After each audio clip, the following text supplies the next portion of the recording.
Hello, and welcome back to the Alexander Society. I am your host, demented bandit turned leader of a cannibal clan in the middle of nowhere, Scotland, Derek. Joined by my friend and co-host, the disembodied hand I have sitting in the corner of my house right now, Tim. How you doing, Tim? What the fuck'd you do with the rest of my body, brother? I don't know. You tell me. I'm doing pretty good. How about yourself, Derek? Oh, I am doing fine. It was a good holiday season. Holidays were great. They were fun. I've been enjoying the break. So what are you drinking this week, Derek? Oh, what am I drinking tonight? So for my beer, I got some stuff that you got me. Yeah, it looks delicious. It is Marshall Brewing Company out of Tulsa, Oklahoma. It is This Land Lager, which is a Helles lager, like a light lager. And it's a beautiful can. It is a dope can. Save an extra can for me. I want to put that in my can collection, even though I didn't drink it. So, brother, what is your liquor? Okay, so my liquor, counterbalance that actually really fantastic beer with that shit that I brought out for our Second Crusade episode that I had to abandon really quickly. Yeah, you had 3 liquors that episode. Gosling's 151 proof Black Seal Bermuda Black Rum. 75.5% alcohol by volume.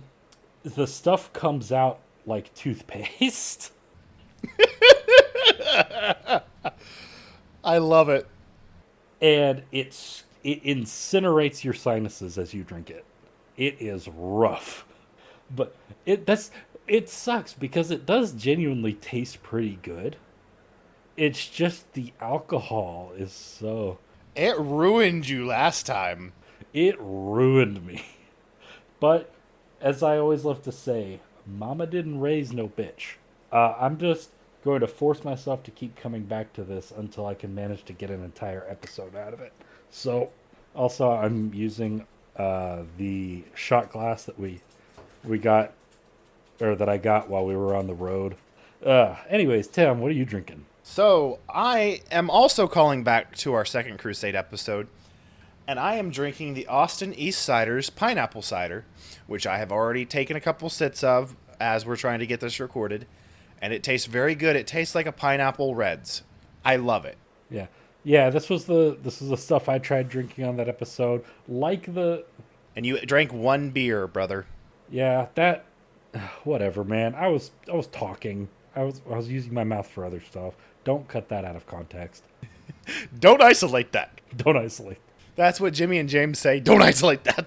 It is 5%, and like I said, it tastes amazing. And then the other day, before my Christmas party, I went into my liquor store of choice, like the one right there next to my store, and I was like, I got my beer for, what was I buying? I think I bought beer for the party, or I bought something for the party. Then I went in and was like, you got any, they're behind the counter selection, the smaller bottles. You got any recommendations? He's like, you like Irish cream? I was like, yeah, I like Irish cream. So he pointed this out. It's Five Farms, County Cork, Ireland. It's a single batch Irish cream liqueur. It's only 17% alcohol, but oh my God, is it delicious. Irish cream liqueur is one of the greatest things that the Ireland, everything you touch turns to gold. You are such a wonderful country. Actually, also the bottle is gorgeous. It is beautiful. So, today, what are we looking at? So we're doing a little fucky wucky, a little fucko boingo for opposite day. A switcheroo. Yeah, the old Reddit switcheroo.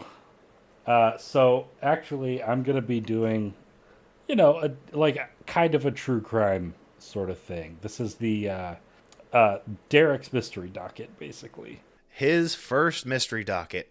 And here's the thing. So you gave me the topic. You gave me a topic to... I did.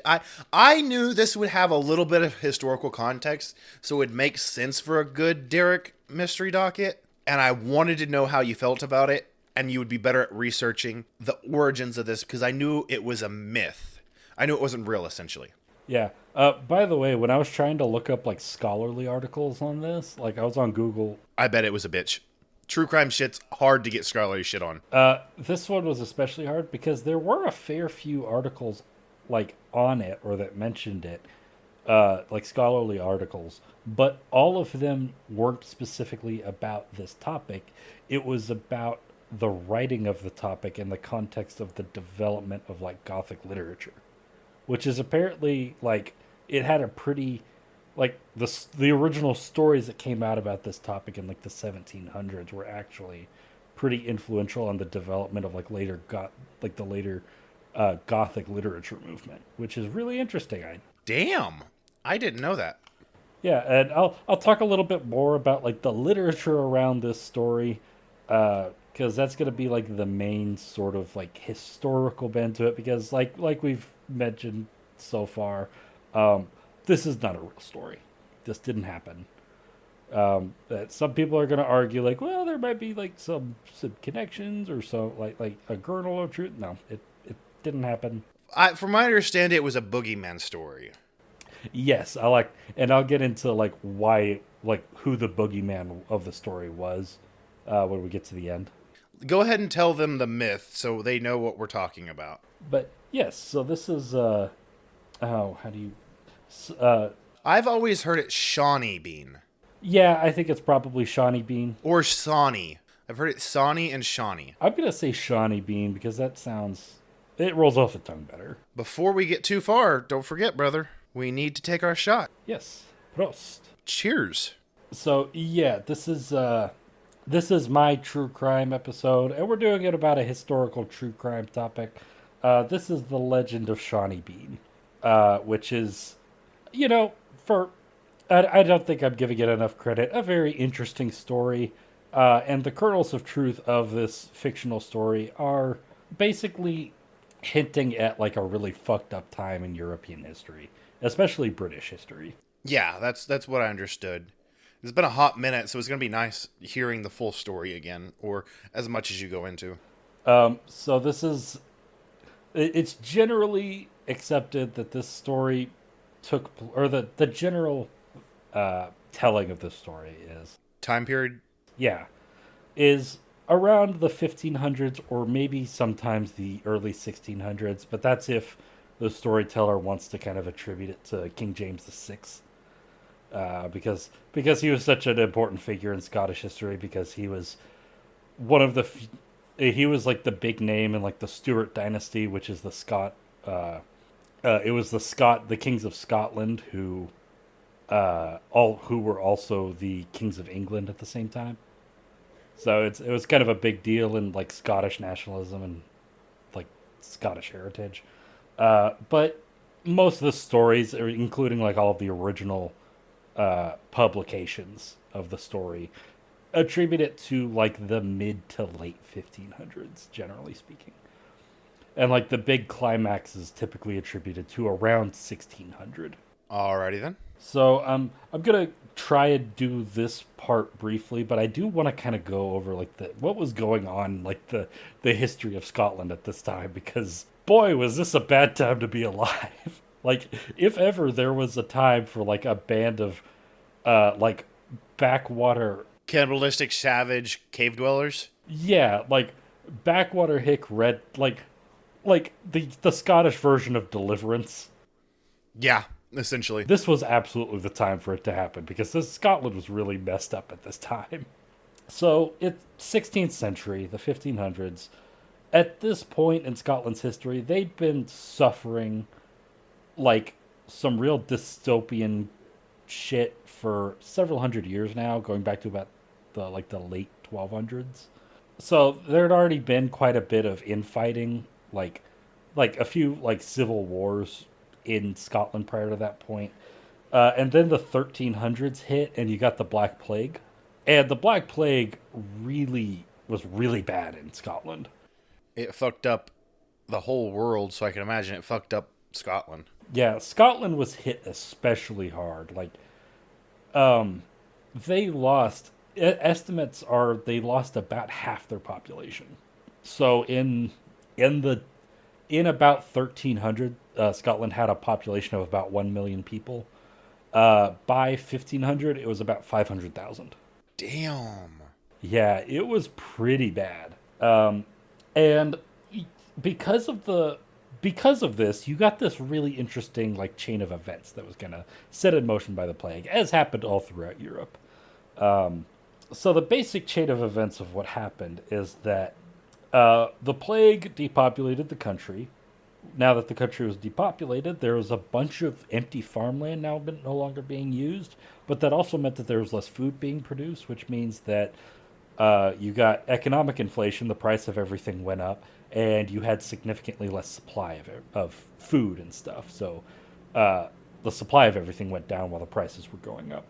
So that left a lot of people impoverished, but all of the empty land also opened up a lot of like economic opportunities. So there, uh, in other parts of Europe during this time, you started seeing like the development.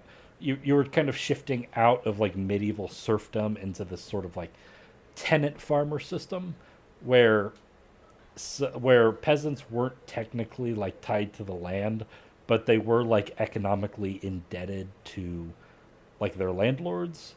Uh, but economic power was more and more being drawn away uh, from like the no strictly the nobility and into like this broader sort of landowning economic class, which was good for a lot of like poorer peasants who were now able to like start buying their own land and stuff. As happened in Scotland, you got this big sort of like yeoman class of like these small non-noble landowners.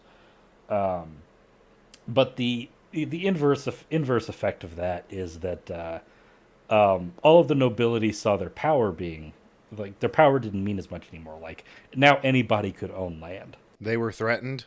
Yeah, and so with their power being threatened, that got them really scared and paranoid. And in a place like Scotland, that sort of paranoia was compounded by the fact that a lot of Scottish politics revolved around this sort of clan system. So you had these systems of like familial ties and kinship that were kind of a big part of Scottish politics all through the Middle Ages and probably even prior to that. It probably has its roots in like the ancient like Pictish and like the original Anglo Scots sort of settlers at like the start of the Middle Ages.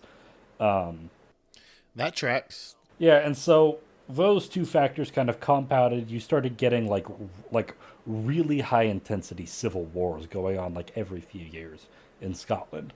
It got to the point during the 1300s where you had like a 14-way civil war where there were like 14 different noblemen Jesus Christ.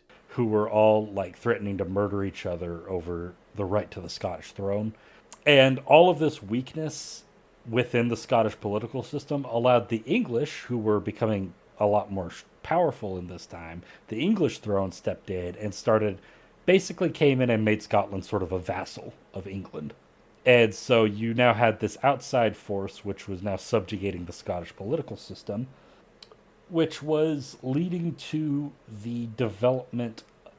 It was leading to popular discontent among Scottish people against the English laws in their land, which resulted in even more rebellions, which sometimes were successful in kicking the English out, which then resulted in even more civil wars, which caused the English to come back in. Very fucking complicated. I'm not going to get into all of it, but a lot of wars, a lot of resentment against the English, and so as a result, this is kind of the period when you start getting Scottish nationalism as well, when the Scottish people start seeing themselves as kind of like a united sort of thing. And it's considered generally to be like the first instance of like modern nationalism, like a modern nationalist movement in European history, is right here at like the end of the Middle Ages. So all of these factors combined, the constant warfare, the periodic explosions of plague, the fucked economic system. A lot of people were very poor. A lot of people were very economically repressed. A lot of people were very disenchanted with everything. There was a lot of pessimism and nihilism within popular Scottish culture, which was then kind of supplanted by the emerging Scottish nationalism. But that's separate from our story. But it was the perfect situation for people to kind of just leave civilization, secede from civilization, and kind of just go off and live in the woods and do nothing. It was that sort of environment. It was a pretty common thing. People would just up and leave their towns or their villages and just set up either like just become like subsistence, like hunter gatherers, or just become bandits. And that's kind of the roots of the system. That's kind of the roots of like where the plausibility of the story of Shawnee Bean comes from. Okay. So our story starts in East Lothian County, which is where the city of Edinburgh is. East Lothian is one of those places it's like the crossroads of all of the Scottish and English armies that are constantly fighting each other. There's a lot of major battles there, and this is where Shawnee Bean, the legendary Shawnee Bean, is actually born, about 9 miles east of Edinburgh. Again, sometime in like the mid to late 1400s, based on most of the popular stories. Gotcha. As a young man, he took on his dad's trade. A lot of stories go that he was like abused by his father, that he was desperate um, to make his father like proud of him, is that kind of thing. That's as most sons are to be. They want to earn their father's respect. Yeah.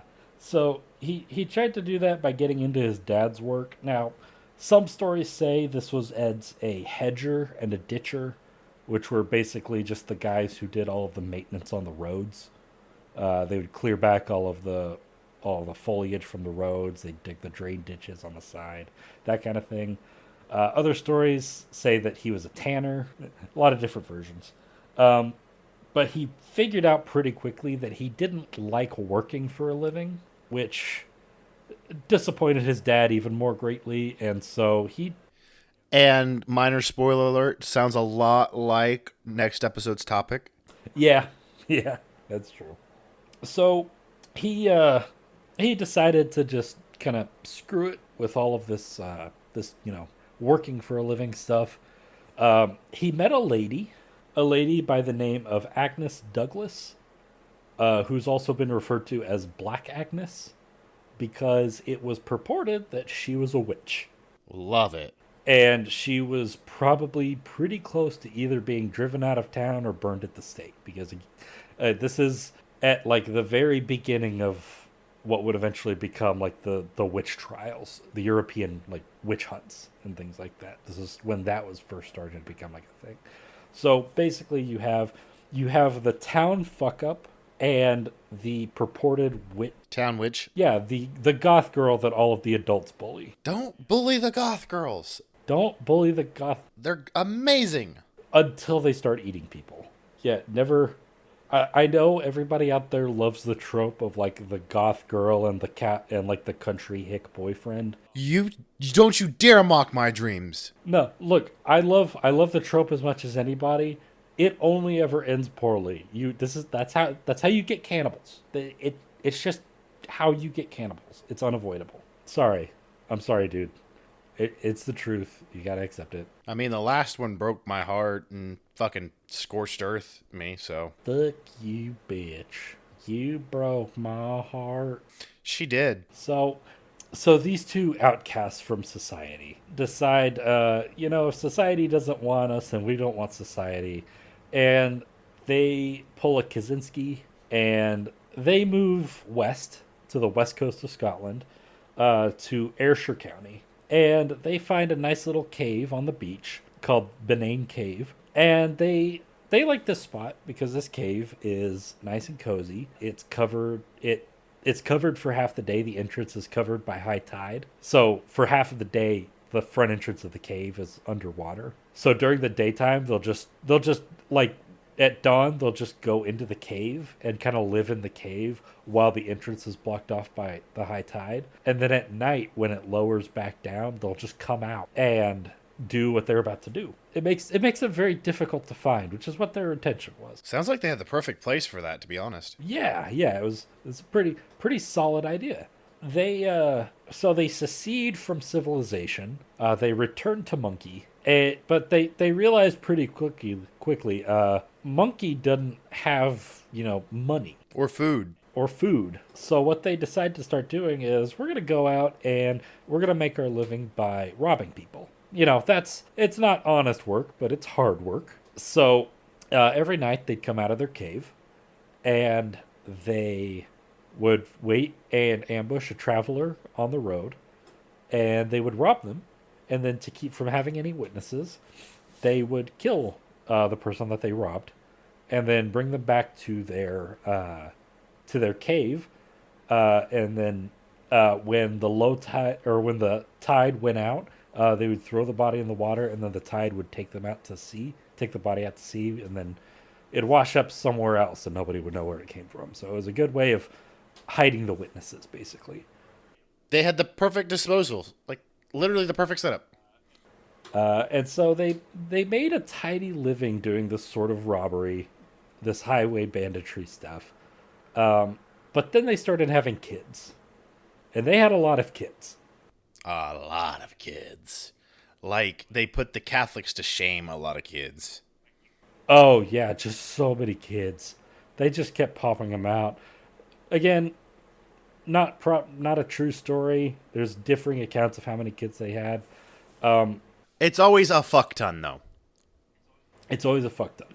And so they realized that they weren't able really to feed themselves and all of their kids on the amount of money that they're making off of these robberies. So Sawney Bean got the bright idea that, hey, we're already getting these bodies and bringing them back to the cave anyways. I'm sure the meat on these corpses is pretty high in protein. I'm sure we could get a lot of nourishment off of them. No reason to let them go to waste. And so instead of just throwing the bodies out to sea, instead they start bringing them back and butchering them and eating them and feeding them to their kids. As one does when lack of resources. Yeah, again, beating a dead horse here, not a true story, but assuming truth to the story, any system that creates a situation where people would feel justified doing this is a failed system, I think we could safely say. So, yeah, what they enjoyed doing was they would quarter the body, so take the limbs off. They would take the thickest tissue and muscle from all of the limbs, and they would immediately cook that. And then any part of the body that they didn't immediately eat, they would put into a brine, and they would pickle it in order to save it. And any extra parts that they didn't want to eat, like the head or maybe parts of the torso, if it wasn't especially meaty for some reason, they would just throw in the ocean like they normally do. And so over the years, the local townspeople around Ayrshire County would notice that people were going missing with uncomfortable regularity. And with the same uncomfortable regularity, they were also finding butchered human remains on their beaches. They're like, oh, fuck! Something's amiss here. Yeah. And this goes on for decades. Like 40 years. Way too long. Yeah. At the end, Sawney Bean is the head of like a full-fledged Clan of cannibals. Yeah, in the clan system of Scotland, they have the average number I see is 48 total. and that is kids, grandkids, and great grandkids all put together. By the way, all incest. Yeah, no shit. Yeah, they're not going out to find wives and husbands. They're just keeping it in the family. I did hear that sometimes they would, not a lot, but they would bring in some of the people that they ambushed and forcing them into the clan sometimes. Yeah, I can believe that. I didn't find any specific reference to that in any of the articles I read or any of the specific versions of the story that I read, but This is one of those stories where a lot has been added where it shouldn't have been, where it's just been embellished. yeah, it's not a real story, so there's no consistency to it. But that is, within the context, that's lurid enough. It would have made it into at least one version of the story. Yeah. So yeah, eventually either 46 or 48 or somewhere around there, it just the most inbred people you've ever seen in your entire life, coming out of their cave like gremlins every night to ambush innocent people just walking along the road and butchering them for their meat. And this goes on, like I said, for like 40 years. Way too long. So eventually, once the clan gets big enough, they're consuming enough murdered victims that the people who are disappearing and the bodies washing up on the shore are causing like a mass hysteria all through Ayrshire County, and people are going on like full blown like vigilante hunts looking for the perpetrators. There are several people who are falsely accused. There's a bunch of people, like over 200 people, that are falsely accused. A lot of those people ended up being arrested. Some of those were tried. And a few of them were even lynched. Does that surprise me in the least bit on the lynching part? Nope. No. And that gets into another part of like another feature of this period of Scottish history.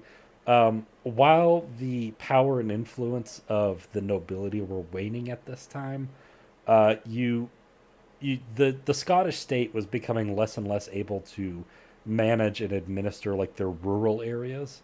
So they were mostly only able to really like law and order was only really able to function in like the boroughs in the cities. And out in the country like here, the law was basically clan feuds. Yeah, like I expect that with just about any country, to be honest. Yeah. Honestly, even modern days, our rural areas are kind of lawless, even if they have law enforcement, quote unquote. Like, there's not a whole lot of real law enforcement going on in Appalachia.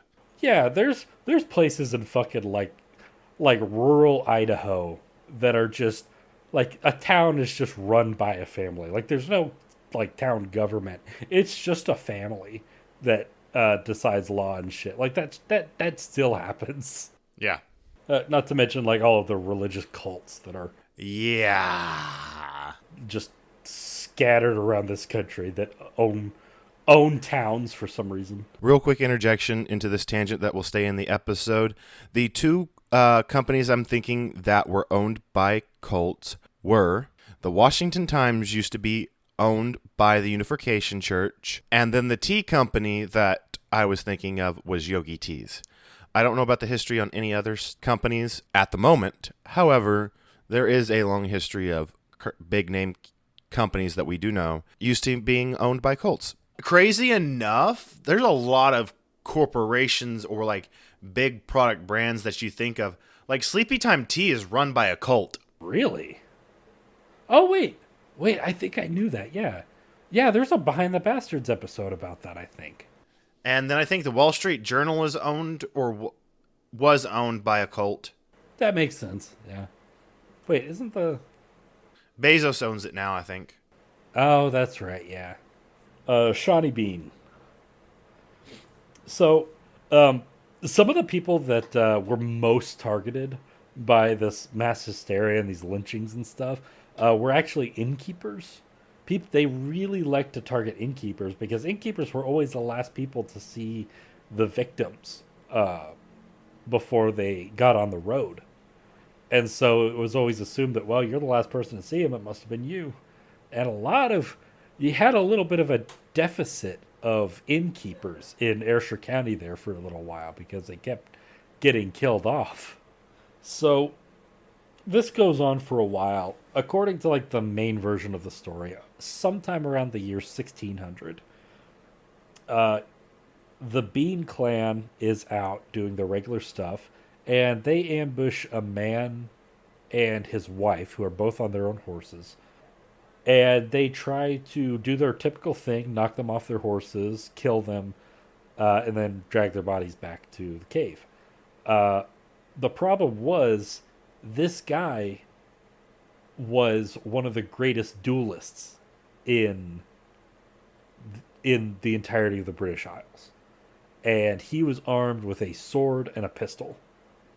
And so, as they were attacked, he pulled his sword and just started fighting all like 20 or so of them away from him as they were trying to pull him off of his horse. His wife was not so lucky. She got knocked off of her horse, and the story goes that he witnessed them rip the dress off of her and strip her naked and then disembowel her on the side of the road. Yee. And as he watched, as he ran away, he looked back and he saw them digging their hands into her body and pulling out everything inside and then taking bites out of it. And that was the last that he ever saw of his wife. No shit. Who survives that, especially back then? I don't think you'd survive that today. Skill issue. Go do it and survive and tell me how you feel. I'll do it. I'm built different. Sure, brother, sure. I won't enjoy it, but I'll do it. So, this man, he runs away on his horse, pretty badly injured, because he's surrounded by like 20 people, and he fought them off, but he got hurt in the process. He gets taken in by some townspeople. He tells them their story, and they take him to the capital of the county, Galloway, and the magistrate of Galloway hears his story, freaks the fuck out because he's like, "Oh God, there are witches." Understandable. And he goes straight to the King of Scotland. Damn, he's like, "Fuck this! I'm going straight to the king. God damn it!" Yeah. Now the reason that I believe that the story was meant to take place like earlier in the like in the mid or late 1500s is because the King of Scotland at that time would have been Charles the Fourth. Okay. Yeah, King Charles the Fourth of Scotland, because Charles the Fourth was really, really into hunting witches. He loved hunting witches. Burn the witch! Burn the witch! He saw witchcraft everywhere, and he relished in any opportunity to fight off the forces of Satan wherever they reared their ugly heads. And another version of the story is that it was later on in like the 1630s, so it was because they want it to be not Charles IV, James IV, yeah, because that his grandson was James VI, King of Scotland, who was also James I of England, who's that big important figure who's the king of both Scotland and England, who's really important to like Scottish heritage. That's another popular one that comes up. But the original story was probably had to do with James IV, because he was a big witch hunter.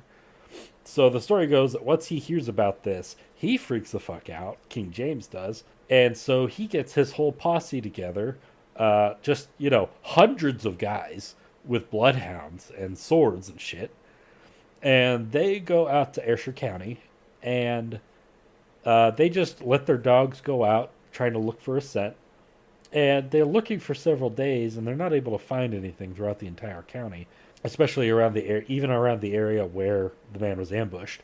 And they're starting to give up hope until one day one of the guys with bloodhound is walking by a beach during high tide, and the dog starts to freak out, barking out into the water. Okay. And so he's like, okay, that's weird. And so he gets a few more guys and like, let's wait for the tide to go out. Let's see what actually happens here. And so the tide goes back out, and it reveals the entrance to a cave. Interesting. Yeah. And so they go in, like there's a couple hundred guys at this point because they're fucking terrified of like this scary like clan of ghouls that come out and eat people's flesh. So there's a couple hundred of them. They're armed to the teeth. They lead their bloodhounds lead them in there because they can smell the meat. And they get into the cave, and what do they find is Gruesome. it is very gruesome. A bunch of bodies, most of which have been butchered, hanging from meat hooks from the ceiling of the cave. They find piles of desiccated bones everywhere. They find piles of like random assorted clothing and jewelry and other types of valuables. They find a bunch of mysterious brine barrels off in the corner, and they find 46 to 48 raggedy, hick-looking inbred freaks who haven't seen the sun in 40 years, who attack them. And so these guys are attacked in the cave, and but again, they're outnumbered. So the Bean clan is pretty quickly subdued, and Sawney Bean and the clan are taken into custody. They're arrested. They're brought to a dungeon in Galloway, and then they are transferred to another dungeon in Edinburgh. And King James is nonplussed about finding this group of people and all of the assorted crimes that they have committed. I doubt anyone would be happy to find that kind of crime. He's pretty fucking freaked out. He's a very pious man. Not very happy about this, to say the least. And so he decides, well, they're not denying it, and we have all of the evidence in their cave. So I'm just gonna summarily say you're all getting put to death. No trial, no bothering with that horse shit. Kill them all. And so the day after they're brought to Edinburgh, the entire clan is brought out in front of the public.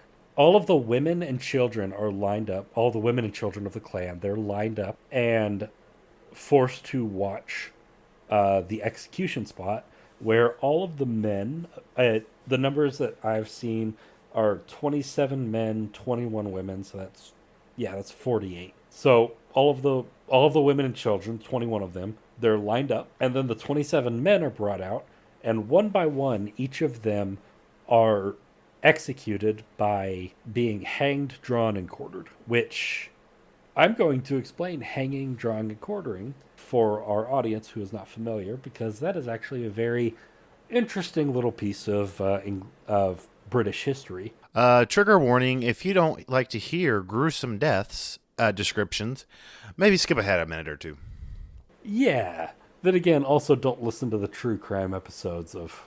Probably you shouldn't be listening to mystery dockets, for perfectly honest. Yeah. So what a hanging, drawing, and quartering is. So step one is the hanging, which is the condemned man has a noose tied around his neck, and then instead of being dropped, he is instead lifted, so that he hangs by his neck, slowly suffocating, until he's barely on the edge of losing consciousness, and then he is dropped. And they might just do this once if they're in a hurry.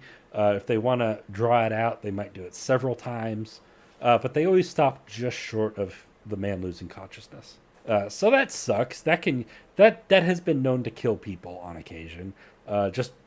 Carl, that kills people. Carl.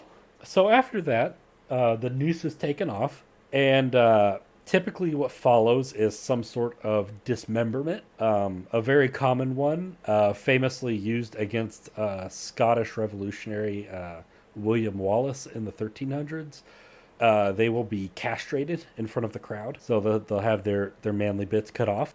Sometimes it will involve like disemboweling, which, if you do disemboweling right, you can actually like keep the person alive while it happens. That can happen sometimes. And then after that comes the drawing, which is all four of the victim's limbs are tied off to separate horses. Then the horses are compelled to walk in opposite directions. So what sometimes happens is, at this point, the person might just be like torn apart just like that, just from the power of the four horses drawing them in separate directions. Yep. And in some cases, the horses weren't in such a hurry. They were in enough hurry that it just slowly pulled at you, and it was absolute torture. Yeah, yeah, that was more often what happened is they would just be like all of their bones would be broken and dislocated in their limbs. It's a bit like that torture device where you're strapped down to a table,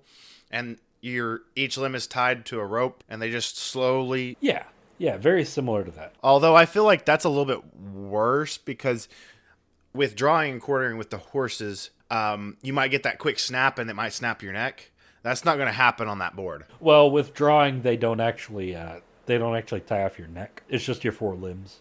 No, I know, but like the jerk might be like, Oh yeah, yeah, that can happen too. Both more likely than not, what usually happens is they just get pulled, their limbs get like shattered and dislocated, and then while that's happening, the executioners will go ahead and come out, and they'll use either knives or axes or swords to go ahead and just cut each of those limbs off one by one. And once that happens, then the victim is just left to bleed to death on the ground, and that's usually the end of it. And so that is how 27 men were killed in front of wives and children who were incestuous cannibals. their wife sisters, their niece daughters, and their nephew sons, and their aunt sisters, and every other like fucked up formulation of Their aunt moms. aunt moms. Yeah. So yes, after the 21 women witness their family die this way, then all of them were led to giant pyres. They were burned alive? Yep, they were. I hadn't heard this part of the story. Yeah, they were all burned as witches. Damn. Yeah, it's man, that's the fate of the clan themselves is almost the most gruesome part of the story. Well, it's because it's such an embellished story that the actual deaths that they cause are always like downplayed. Yeah, there's not a lot of like specifics on like their victims, like the one that I told about the woman getting disemboweled on the side of the road. That's the most detail you're going to get for any of their murders, which is, saying something because according to the stories, they had around 1,000 murders. They're different numbers for different versions of the story. Typically, the number is around 1,000 people killed by this clan over the course of about 40 years, which is, it's a number. It sure is a number. It's a gruesome number. Yeah. Yeah, so that's basically what exists of the story of Sawney Bean as I understand it. I'm sure I've missed a lot of details and like some other versions of the story that I've heard. I don't know.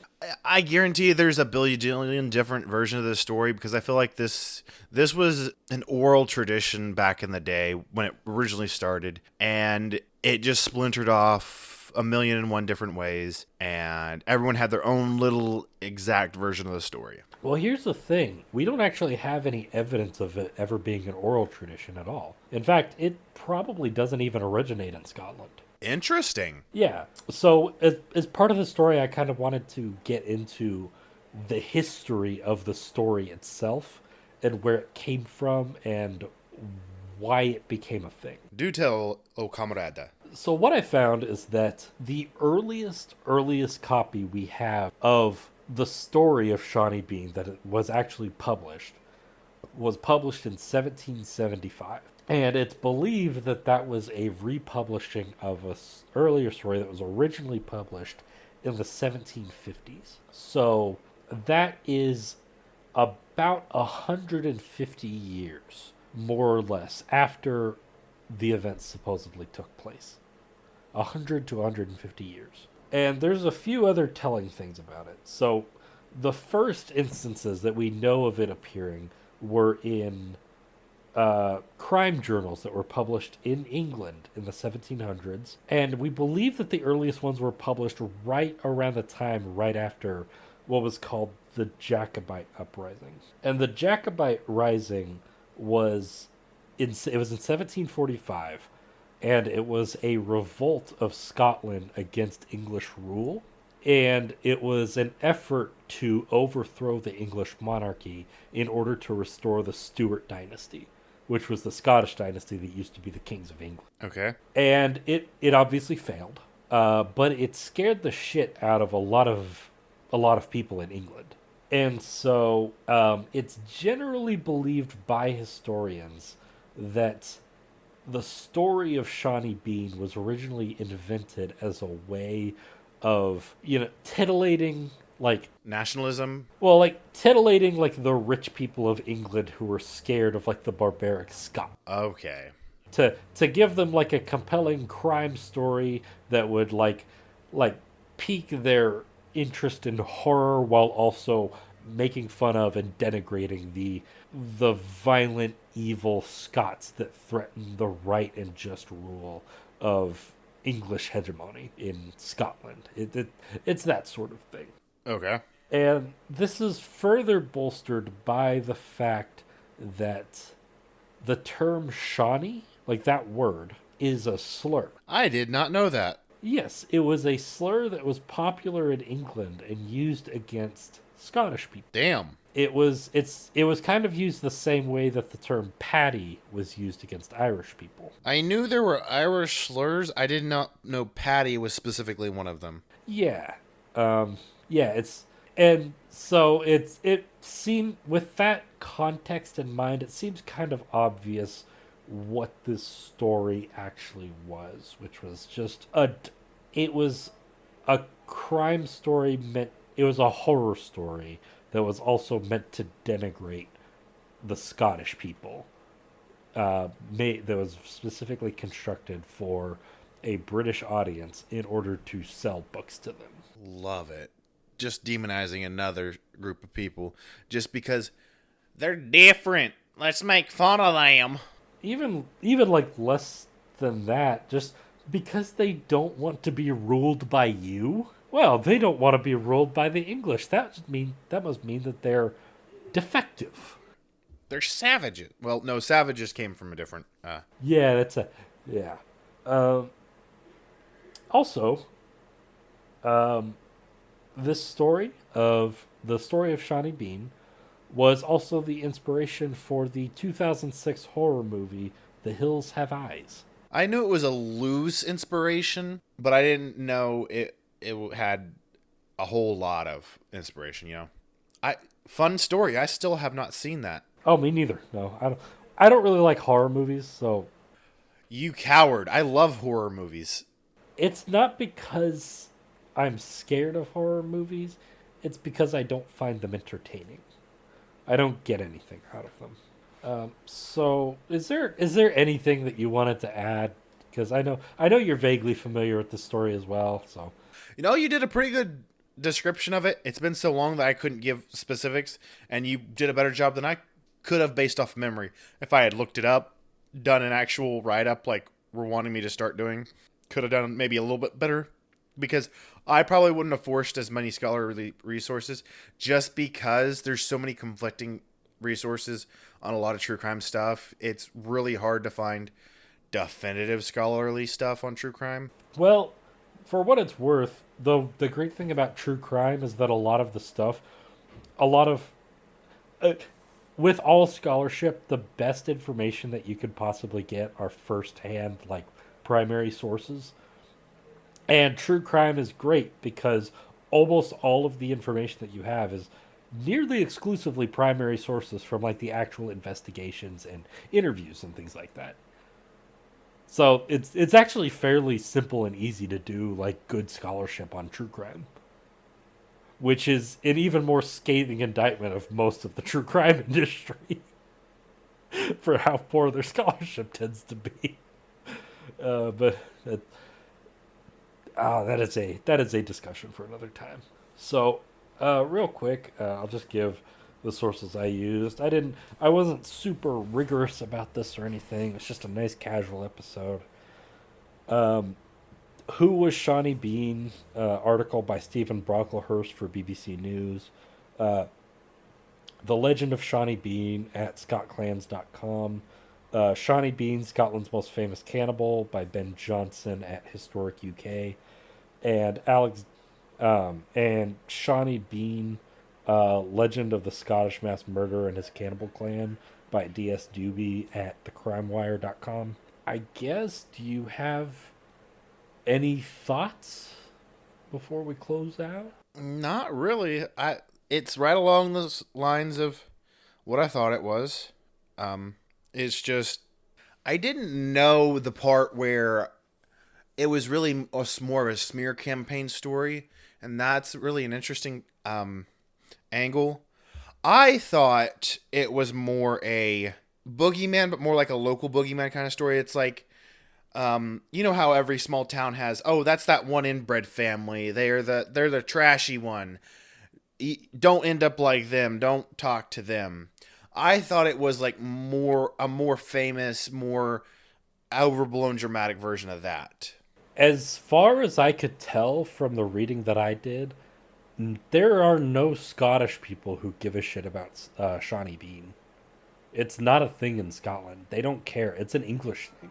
That makes sense. Fuck the English. Fuck the English, as always. Also, this gave me an opportunity to learn more about like Scottish resistance to English imperialism, which is is always a positive thing in my opinion. So more respect for the Scottish people. I wish you had stuck with it a little harder instead of just kind of becoming complicit in it after a while. But it's never too late. You're still in there. You're still on their border. You might as well unleash your ancient Celtic blood magic and go a raiding and pillaging in Yorkshire County or something. I don't know. So, Derek, where can they find you on social media? Tim, they can find me at Visigoth. The first I is the one, the O is a zero on Twitter. They can find me on Blue Sky at Visigoth. The first I is just a regular I. The O is a zero.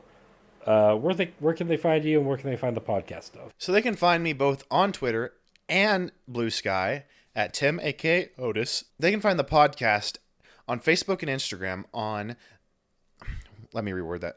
They can find the podcast on Facebook and Instagram at the Alexander Society Pod, Twitter and Blue Sky at Alex Society Pod, and then on TikTok, where they can find us at Alexander Society, where we post our outtakes and some beer reviews, which we need to get back to.